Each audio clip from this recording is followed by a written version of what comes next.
Hello बच्चा party, कैसे हैं आप लोग। उम्मीद करते हैं सबके मस्त और स्वस्थ होंगे और शानदार तरीके से अपनी पढ़ाई को कर रहे होंगे। बच्चों, आज हम चर्चा करने वाले कक्षा 10वीं गणित के एक बहुत ही महत्वपूर्ण और बेहतरीन टॉपिक। जी हाँ दोस्तों, हम बात कर रहे हैं कक्षा 10वीं के गणित विषय का अध्याय 4, जिसका नाम है द्विघात समीकरण। द्विघात समीकरण को हम इतने बेहतरीन तरीके से समझेंगे कि आप खुद बोलोगे यार कि वाह क्या बात है। तो बने रहिए इस वीडियो में अंतिम तक। तो चलिए शुरू करते हैं। सबसे पहली बात यह है कि द्विघात समीकरण है क्या। सोचने वाली बात है भाई कि द्विघात समीकरण क्या है। तो जैसा कि आपको नाम से देखने में ही समझ में आ गया होगा, द्विघात। द्विघात, द्वि का मतलब होता है दो और घात का मतलब होता है पावर, किसी चर की पावर। यानी वह समीकरण जिसकी अधिकतम घात 2 होती है वो क्या कहलाता है, द्विघात समीकरण।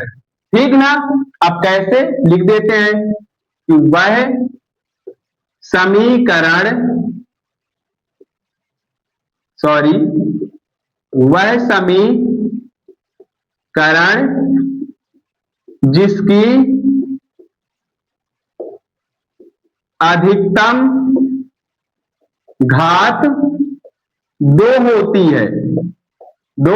है वह द्विघात समीकरण कहलाता है। द्विघात समीकरण कहलाता है। आपको नाम से अब कैसे द्विघात समीकरण भाई, ये भी समझने वाली बात है। तो हमने कक्षा 9वीं या फिर 8वीं में पढ़ा होगा कि ये बराबर 0, ऐसे हमने पढ़ा होगा। ठीक, तो इसमें चर की अधिकतम घात क्या है, 1 है। ठीक, और यदि मान लो इसमें हमने घात 2 चढ़ा दी तो क्या होगा, ये द्विघात समीकरण कहला गया। ठीक, अब इसका व्यापक रूप की समझने वाली बात है कि इसका मानक रूप क्या होता है। व्यापक रूप कह सकते हैं, मानक रूप कह सकते हैं। इसका मानक रूप क्या होता है। तो मानक रूप का मतलब ये होता है कि द्विघात समीकरण दिखता कैसे है, तो उसको पहचानेंगे कैसे। ठीक, तो उसका मानक रूप होता है, मानक रूप क्या होता है, ax square plus B X plus C बराबर 0। यानी कहीं पर भी कोई समीकरण इस प्रकार की बनावट का होगा, यानी जिसका बेस इस तरह होगा, तो हम समझ जाएंगे कि क्या है, द्विघात समीकरण है। यानी अब ये फिर यह देखे कि चर की अधिकतम घात यदि 2 होगी, ये चर है x और चर की अधिकतम घात क्या है, 2 है, तो हम कह सकते हैं कि ये क्या है, द्विघात समीकरण है। ठीक, और जो ए बी सी है ये क्या है, संख्या को दर्शाते हैं, उस समीकरण के संख्या को ये दर्शाते हैं ए बी सी। अब कैसे, एग्जाम्पल के माध्यम समझते हैं। जैसे कि मान लेते हैं कि x square minus 3x plus 10 बराबर 0। अब ध्यान से देखिए, मानक रूप को ध्यान से देखिए, ये x स्क्वायर वाली संख्या है, यहां भी स्क्वायर वाली संख्या है। यहां x की जगह कुछ नहीं है तो 1 माना जाता है, हम 1 लिख देते क्योंकि 1 छिपा रहता है। देखिए 1 की जगह संख्या आ गई, 1 स्क्वायर पहले वाली संख्या है, चर स्क्वायर वाली ये भी है। ठीक, प्लस बना देते हैं। अब यहां देखिए ये b है, तो b की जगह क्या संख्या 3 है, x दूसरा x है, इसकी घात 1 है, प्लस प्लस c अकेला संख्या तो यहाँ पर 10 है बराबर 0। उसी रूप में है ना। तो ये क्या है, द्विघात समीकरण, यानी वह समीकरण जिसकी अधिकतम घात 2 होती है वह द्विघात समीकरण कहलाता है। समझ गए। और उसका मानक रूप क्या होता है, ax square plus B X plus C बराबर 0। पर एक बात और, कभी भी a की जगह पर 0 नहीं होगा, यानी पहले a के स्थान पर 0 नहीं होना चाहिए। अब ये सोचने वाली बात है भैया कि a की जगह में 0 क्यों नहीं होना चाहिए, है ना। तो इसको समझने के लिए हमें क्या करना पड़ेगा, पहले a की जगह में 0 रख के चेक करते हैं। अब फिर खुद ही समझ में आ जाएगा भाई क्यों नहीं होना चाहिए। तो चलिए चेक करते हैं हम। जैसे मान लो यही एक समीकरण है, ठीक ना। हम एक को हटाकर हम a की जगह यहां पास हम 0 रख देते हैं। ठीक, तो 0 रखेंगे तो देखो 0 में तो x 0 जो है x का गुणांक में है। तो हमने, आप स्वयं जानते होंगे, पिछली कक्षाओं में पढ़ा होगा अभी तक, कि किसी भी संख्या में 0 का गुणा होता है तो यह संख्या अपने आप 0 आ जाती है। ठीक, यदि x 0 का गुणा x में होगा तो संख्या क्या होगी, 0 ही होगी। और प्लस का 3x प्लस का 10 बराबर 0। तो अब ध्यान से देखिए, क्या ये द्विघात समीकरण है? परिभाषा क्या थी, वह समीकरण जिसकी अधिकतम घात 2 होती है वह द्विघात समीकरण कहलाती है। इसमें अधिकतम घात 2 कहीं पास दिख रही है, तो शायद इसीलिए गणितज्ञों ने बोला है कि a की जगह पर 0 नहीं होना चाहिए, क्योंकि यदि a की जगह 0 रखेंगे तो द्विघात समीकरण खत्म हो जाएगा, 0 आ जाएगा। ठीक, ये क्या कहलाएगा, रैखिक समीकरण बन जाता है, ये द्विघात समीकरण नहीं कहलाता है। ठीक, अब ये सवाल उठता है कि द्विघात समीकरण की जरूरत ही क्यों पड़ी? भाई हमारी जिंदगी तो अच्छे से चल रही थी, कोई दिक्कत नहीं थी, तो भाई द्विघात समीकरण पढ़ने की जरूरत क्या पड़ी? सोचने वाली बात है। तो मान लेते, देखिए द्विघात से मान लेते हैं, चलिए कि एक उदाहरण समझते हैं इसको, कि जैसे मान लीजिए कमरा है और हमें मालूम है कि कमरे का क्या कमरे का क्षेत्रफल क्या है, 300 वर्ग मीटर है। ठीक, मान लेते हैं, इसको मिटा देते हैं थोड़ा, कि एक कमरा है और कमरे का क्षेत्रफल कितना है, कमरे का क्षेत्रफल मान लो कितना दिया है, वर्ग मीटर, यानी हमें कमरे का तो टोटल क्षेत्रफल मालूम है। अब हम पूछ लें कि बताओ भैया कमरे का क्षेत्रफल 300 वर्ग मीटर है, अब ये बताओ कि इस कमरे की लंबाई क्या होगी और चौड़ाई क्या होगी। एक कोई आयताकार कमरा है जिसकी हमें क्षेत्रफल मालूम है 300 वर्ग मीटर है। अब हम कोई पूछ ले कि भाई कि तो ठीक है, आपने तो बता दिया कि 300 वर्ग मीटर क्या है, कमरे का वर्ग क्षेत्रफल मतलब क्षेत्रफल है। अब ये बताओ इसकी लंबाई क्या होगी, चौड़ाई क्या होगी, हमें तो नहीं मालूम, कैसे बताएंगे हम?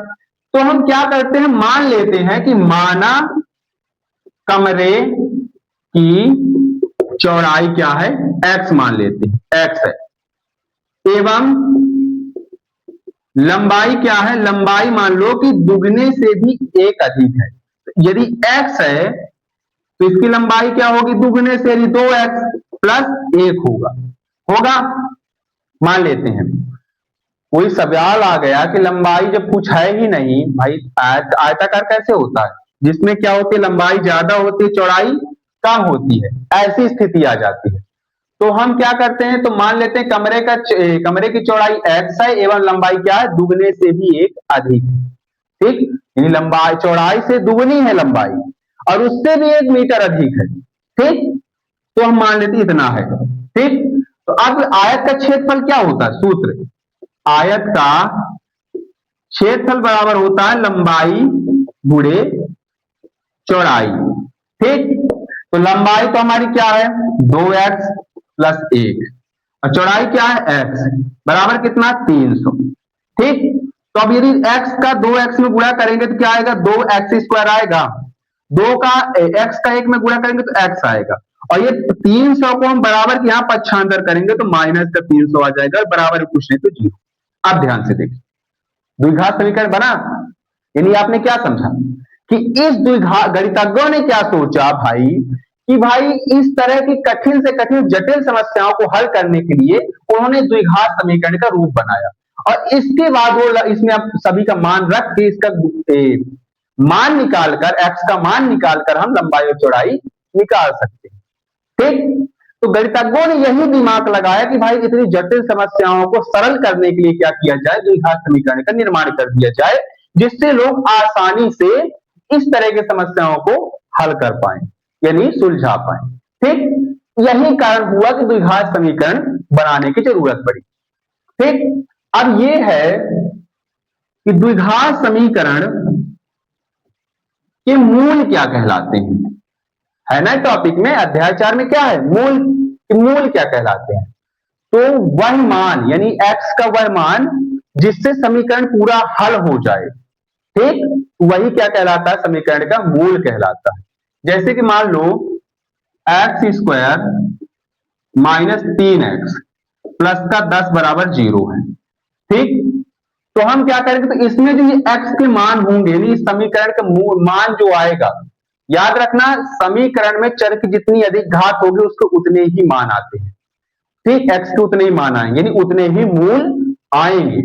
जैसे यहां x की अधिकतम घात क्या है, 2 है, तो इसके x के कितने मान आएंगे? 2 आएंगे। मान लो बाई चांस यदि x की घात कितनी हो गई? 3 हो गई, ठीक, तो द्विघात समीकरण हालांकि नहीं है, तो त्रिघात समीकरण कहलाएगा। क्या बोले? जितनी अधिक घात x के मूल उतने ही अधिक आएंगे। यदि 3 है तो क्या आएगा? 3 आएंगे, x के 3 मूल आएंगे, यानी 3 ठो मान आएंगे, ठीक।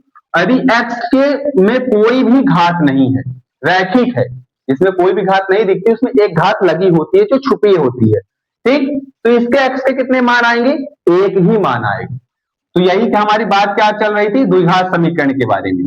तो इसमें अधिकतम घात क्या है? 2 है, तो हमारे x के मूल यानी मान, वह मान जिससे यह समीकरण पूरा 0 के बराबर हो जाता है, तो क्या कहलाता है? द्विघात समीकरण के मूल यानी मान कहलाते हैं। x का द्विघात समीकरण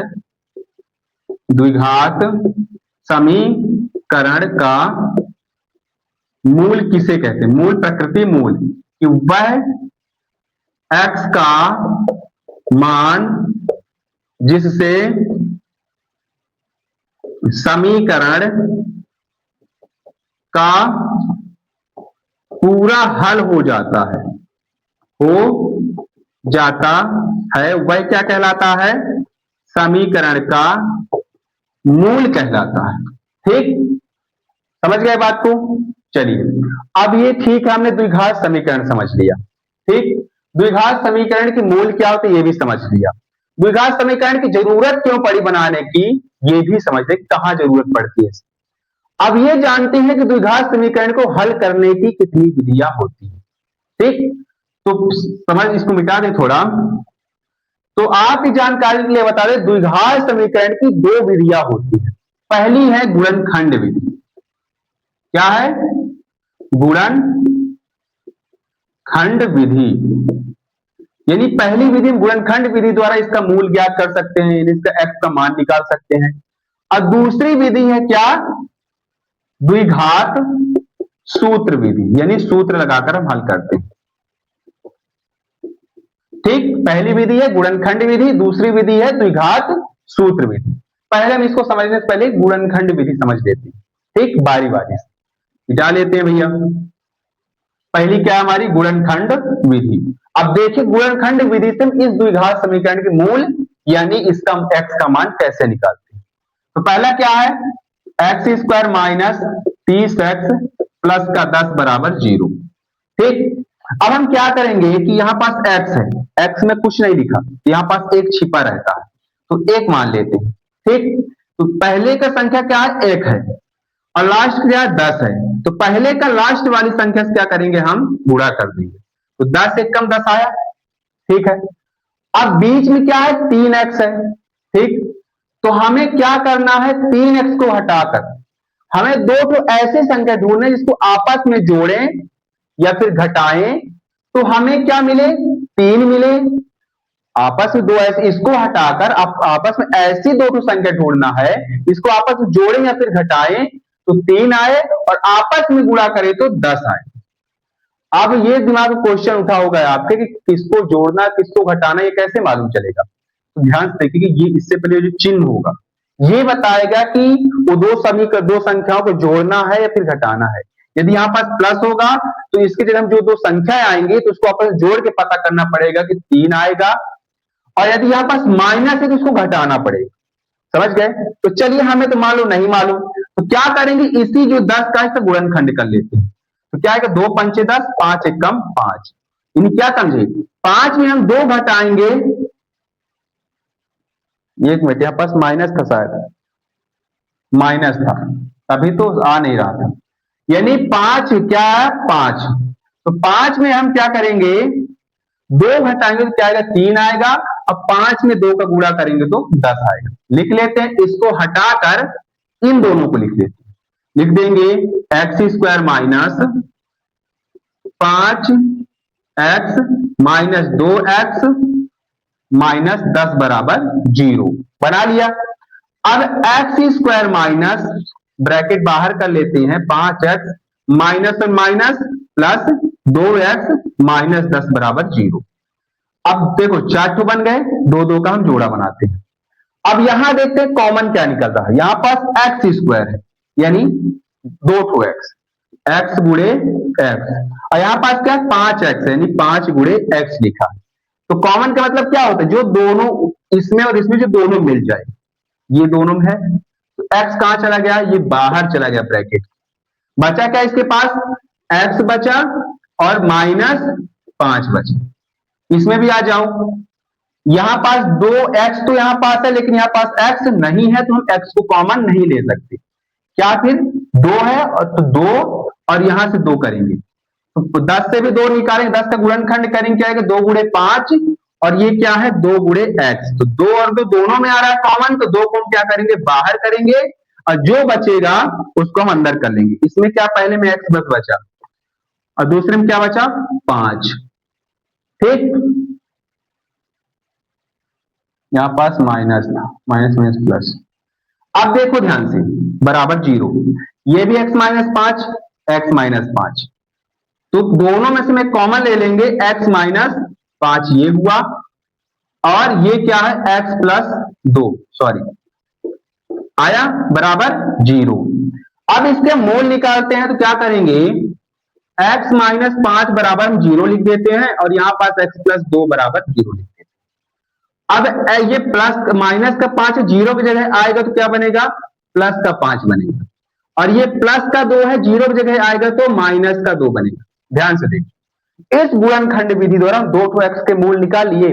2 मूल मतलब मान, 2 x के मान हमने निकाल लिया, ठीक, समझ गए। तो ये क्या हमने क्या समझा, गुणनखंड विधि से इन समीकरण का हमने मूल निकाला, यानी मान निकाला। अब समझते हैं दूसरी विधि क्या होती है, द्विघात सूत्र विधि होती है, ठीक, समझ लेते हैं इसको। बच्चों दूसरी विधि क्या है इस समीकरण को हल करने की, द्विघात सूत्र विधि। दूसरी विधि क्या है, द्विघात सूत्र विधि। अब ये सोचने वाली बात है कि जब हमारा गुणनखंड विधि से ये समीकरण बढ़िया से हल हो रहा था, तो हमें इस विधि की जरूरत क्यों पड़ी।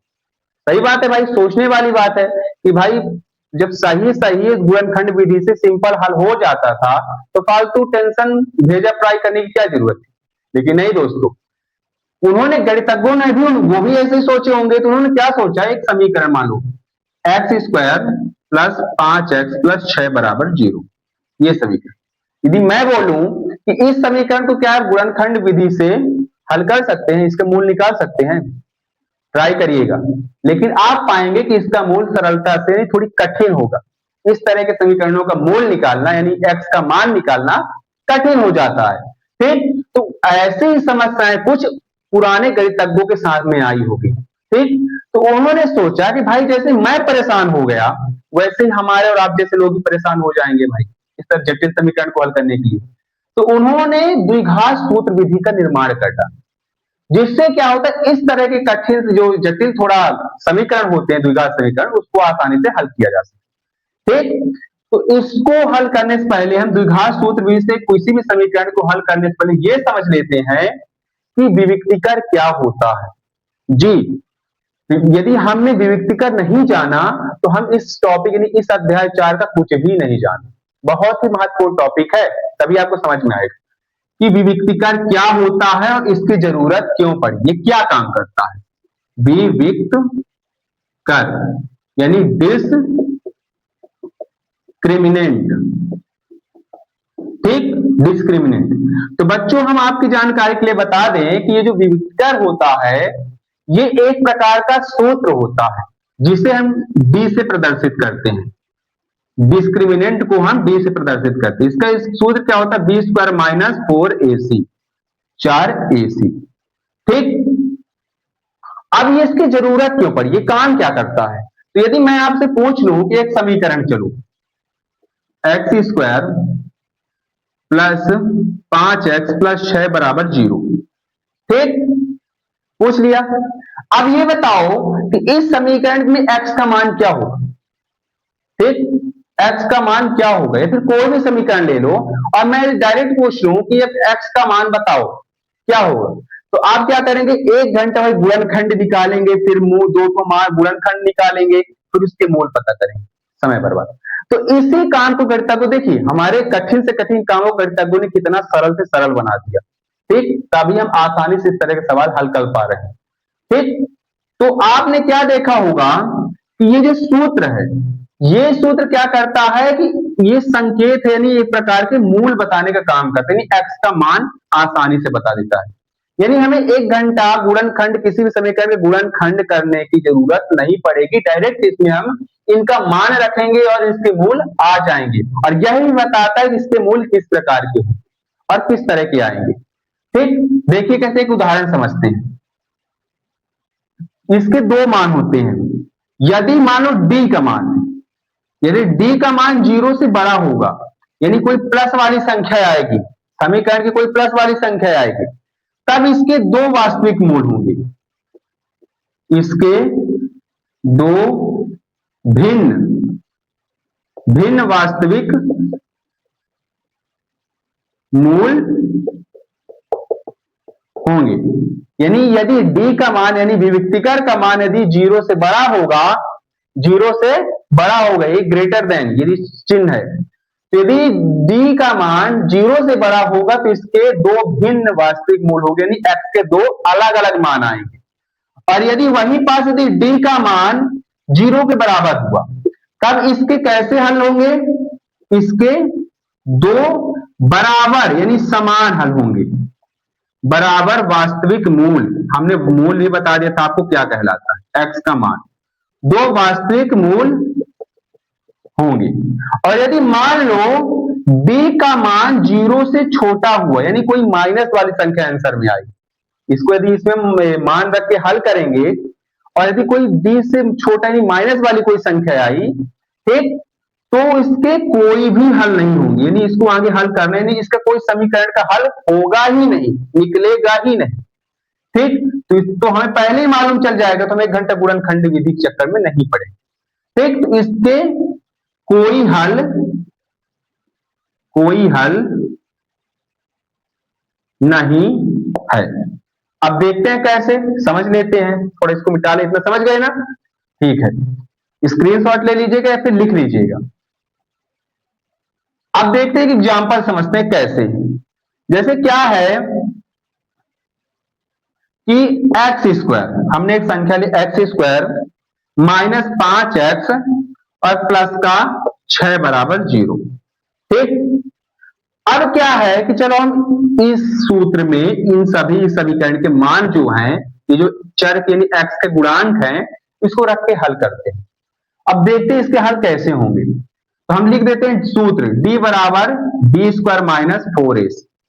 जहां पास a बराबर हम क्या मान लिए हैं, x में कुछ नहीं लिखा तो एक छिपा रहता, तो a बराबर हम 1 मान लिए। b बराबर हम क्या मान लिए, ये 5, बड़ी संख्या के सामने माइनस है तो माइनस उतार दी। c बराबर हम क्या मान लेते हैं 6, और इन सभी मानों को हम इस सूत्र में रख के चेक करते हैं। d बराबर b है, b का मान क्या है भैया 5 है, माइनस का 2 की पावर चढ़ी माइनस 4, a का मान कितना 1 है और c का मान कितना है 6 है। ठीक, तो d बराबर, अब देखिए -5 में 2 की पावर, इसका मतलब क्या हुआ -5 गुणे -5, तो माइनस माइनस प्लस हो गए, और 5 25 आ गया, माइनस 4 का 1 में गुणा करेंगे, 4 1 कम 4 और 4 6 24, तो d बराबर क्या होगा 25 में हमने 24 घटा के आया 1 आया, बड़ी संख्या प्लस में तो हमने प्लस ले रहे। ध्यान से देखिए, ये 0 से बड़ा है, तो क्या बोला था, यदि d का मान 0 से बड़ा होगा तो उसके 2 अलग अलग मान निकलेंगे, यानी 2 अलग अलग मूल्य निकलेंगे x के। हमने क्या बोला, द्विघात समीकरण में कितने मान निकलते हैं, 2 निकलते हैं, जितनी पावर होगी उतने मान निकलेंगे। द्विघात समीकरण में अधिकतम घात क्या होती है, 2 होती है, तो उसके 2 मान निकलेंगे x के। ठीक, लेकिन कैसे निकलेंगे, तो ये बताएगा कि कैसे निकलेंगे। यदि 0 से बड़ी संख्या आएगी तो 2 निकलेंगे, लेकिन अलग अलग भिन्न निकलेंगे, अलग अलग निकलेंगे। ठीक, जैसे यहां पास 0 से बड़ा 1 है, यानी हमने क्या समझा कि इस समीकरण में जो x का मान होगा 2 ठो, तो वो अलग अलग निकलेंगे। ठीक, अब देखते हैं अगला क्या है। अगला क्या है दूसरा, कि मान लो X square minus 6x plus का 9 बराबर 0। ठीक, मान लिए अब ये मानते हैं, चलिए सूत्र इसमें भी रखते हैं, इसका कैसे हल होगा। d बराबर B square minus 4ac। a बराबर हमने x में कोई मान नहीं है, कुछ नहीं लिखा, तो एक छिपा रहता है, तो a बराबर 1 मान। b बराबर हमने क्या मान लिया, माइनस का 6, और c बराबर हमने क्या मान लिया, 9 मान लिया। ठीक है, अब इसी सूत्र में हम इसका मान रख के हल करते हैं। b है तो b का मान क्या, -6 और स्क्वायर -4, a का मान कितना है 1, और ये c का मान कितना है 9 है। तो d बराबर, देखो इसमें 2 की पावर है, -6 गुणे -6 तो माइनस माइनस प्लस हो गए, 6 हम 36। ठीक, अब इसको देखते, 4 1 कम 4 और 9 चौको 36, यहां भी आया। अब हम 36 में 36 घटाएंगे, क्या आएगा 0। देखिए यहां 0 आया। तो जब d का मान 0 के बराबर होगा तब कैसे हल होंगे, इसके दो हल जो निकलेंगे वो दोनों क्या होंगे, बराबर होंगे। ठीक, यदि इस x का मान यदि 2 है तो यहां पे x का मान 2 ही होगा, समझने वाली बात है। तो इसके मान क्या होंगे, बराबर होंगे। ठीक, अब तीसरी कंडीशन क्या, ये जब d से बड़ा 0 हो तब क्या होगा। तो एक हम क्या करते हैं, एक और समीकरण ले लेते हैं, अब ध्यान नहीं रहता तो लिखे हैं बुक में, क्या x square plus x plus 1 बराबर 0। ठीक, ये एक समीकरण है। इसमें d का मान रख के हल करते हैं, बी स्क्वायर माइनस 4ac। ठीक, तो d बराबर, पहले मान रख लेते हैं, a बराबर x का कोई मान नहीं तो एक छिपा रहता है, तो a बराबर 1 मान लिए। b बराबर भी x में कोई मान नहीं तो एक छिपा रहता, प्लस का 1 मान लिए, और c बराबर ही हमने 1 मान लिया। ठीक, अब क्या करते हैं, इसी को हम इस सूत्र में रखते हैं। b है तो b का मान क्या है 1, स्क्वायर है तो स्क्वायर चढ़ाओ, -4। अब a का मान क्या है 1 है, c का मान भी 1 है, तो d बराबर क्या होगा, 1 में 2 की पावर यानी 1 गुणे 1, तो 1 1 कम क्या होगा 1 होगा, 4 1 कम 4 और 4 1 कम 4। तो हमने 4 में 1 घटा कितना आया 3 आया, और बड़ी संख्या माइनस में तो माइनस, देखिए माइनस वाली संख्या है जो कि 0 से छोटी कहलाती है। तो इस तरह की कंडीशन में क्या होगा, समीकरण का कोई भी हल नहीं निकल सकता है, यानी इसका कोई भी मान नहीं निकल सकता है। तो हम पहले ही सचेत हो जाएंगे कि इसका कोई हल निकलेगा ही नहीं, तो एक घंटा द्विघात सूत्र से या फिर समीकरण की विधि से हम हल क्यों करेंगे। ठीक, तो ये विविक्तक क्या बताता है, हमें मूलों की प्रकृति बताता है कि जो हमारे मूल निकलेंगे यानी x के मान निकलेंगे वो किस प्रकार के निकलेंगे। ठीक, अलग अलग निकलेंगे दो ठो, बराबर निकलेंगे कोई निकलेगा ही नहीं, ये क्या बताता है, विविक्तिकर बताता है। इसलिए हमें विविक्तिकर की जरूरत पड़ी। उम्मीद करते समझ में आ गया होगा। ठीक, अब द्विघात सूत्र विधि को कैसे हल करते हैं ये समझ लेते हैं। अब बच्चों आप क्या करते हैं, द्विघात सूत्र विधि से हम हल करते हैं समीकरण का मान। सूत्र क्या होता है, x बराबर minus b plus minus root b square minus 4ac बटे 2e। ठीक, अब ध्यान से देखिए, d का भी मान यानी विविक्तिकर का भी सूत्र क्या होता है, बी स्क्वायर माइनस 4ac, और यहाँ पास भी बी स्क्वायर माइनस 4ac यानी विविक्तिकर ही लिखा है। तो चाहे तो इसको हटाकर हम d भी लिख सकते हैं। ठीक, तो वही कहलाएगा, d का मान वही कहलाता है, जो d का मान आएगा वही यहां लिख सकते हैं, और नहीं तो हम डायरेक्ट इसको हटा के इतना भी लिख सकते हैं। समझे। अब एक समीकरण लिखते हैं, क्या समीकरण, कि x square minus 5x plus 6 बराबर 0। अब मैं बार बार नीचे देख रहा हूं तो ये मत समझिए कि मेरे से बनता नहीं है, अरे क्या है कि मैं भूल जाता हूं समीकरण, इसलिए नीचे लिखा हूं, वही देखता हूं कि क्या समीकरण लेना है। अब इसको हल करते हैं, देखिए हम a बराबर क्या मान लेते हैं, x में कुछ नहीं है तो x में 1 मान लेते हैं, छिपा रहता है, तो a बराबर 1, b बराबर माइनस का 5 और c बराबर 6 है, तीनों मान आ गए। अब तीनों मानों को हम इस सब सूत्र में रखेंगे, तो x बराबर b का मान कितना है -5 और 1 माइनस सूत्र में भी है, प्लस माइनस रूट b का मान क्या है -5, स्क्वायर तो स्क्वायर चढ़ाएंगे -4, a का मान 1 और c का मान क्या है 6 है बटे 2, a का मान 1। ठीक, हल करते हैं इसको। माइनस माइनस प्लस होगा तो 5 होगा, प्लस माइनस रूट 5 में 2 की पावर यानी -5 गुणे -5 होगा तो माइनस माइनस प्लस हो जाएगा और पचम 25 आ जाएगा। माइनस 4 एक कम 4 और 4 छांग 24 बटे क्या आएगा 2 एक कम 2 आ गया। ठीक, अब क्या करेंगे हम 5 प्लस माइनस, अब 25 में घटाएं क्या आएगा रूट का 1 आएगा और बटे क्या है 2 बराबर 0 मान 2 आ गया प्लस माइनस का।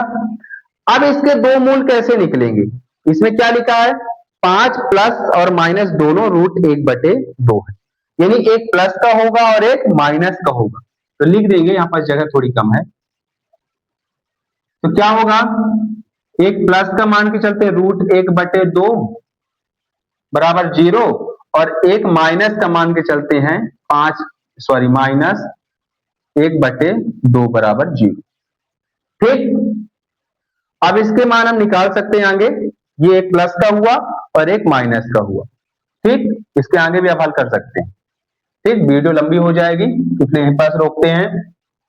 तो उम्मीद करते हैं कि पूरा टॉपिक आपको बेहतरीन तरीके से समझ में आया होगा, और यदि आप याद रखेंगे, यदि आप इसको अच्छे से समझ गए तो आपको इस अध्याय के जितने भी प्रश्नावली होंगे आपको बेहतरीन तरीके से समझ में आ जाएंगे और आप खुद ही कर लो। तो ठीक, यदि आप इस वीडियो में नए हैं तो भाई सब्सक्राइब तो कर ही दो और अपने दोस्तों को भी शेयर कर दो और लाइक कर दो यार, क्योंकि यदि मेहनत करते देखिए पसीने पसीने हो गए, तो यार लाइक करने में क्या जाता है। अब कमेंट में भी बताओ कि मेरा पढ़ाने का तरीका कैसा, मैं कैसे पढ़ाता हूँ, सही गलत अच्छा बुरा जो जैसा है कमेंट में बता दो यार, इससे हमें आगे क्या करना है कैसे करना है ये आगे हमें जानकारी मिलती है और एक मोटिवेशन मिलता है। इतना तो हेल्प कर ही सकती हो, जब मैं तुम्हारे लिए कर सकता हूं तो तुमसे भी उम्मीद करता हूं तुम भी इतना मेरे लिए कर दो। ठीक, तो मिलते हैं अगली वीडियो में, तब तक के लिए जय माता दी।